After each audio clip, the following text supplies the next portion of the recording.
বাইতুল্লাহর দাম বেশি না হেরা পাহাড়ের দাম বেশি? ঘুমাইতেছেন?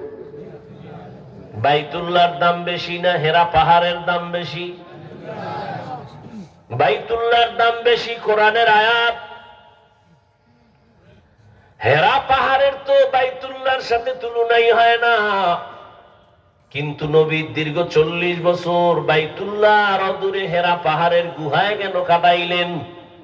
এই প্রশ্নের জবাব যদি আমার দেশের আলেমরা সবাই ভালো করে জানতো, তাহলে কোনোদিন ওলি আউলিয়ার বিরোধিতা করত না।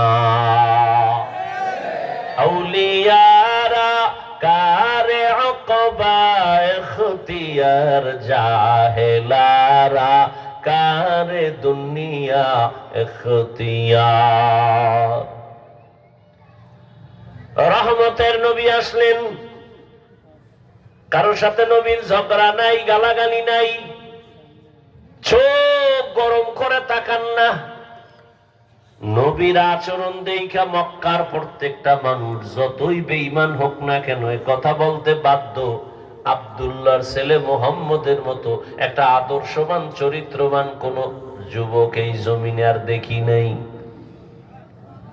দাওয়াত টাওয়াত নাই, এমনি আচার আচরণ দেখতেছে মক্কার মানুষ খুব ভালো, মিথ্যা বলে না, গালি দেয় না, এত ভালো সন্তান।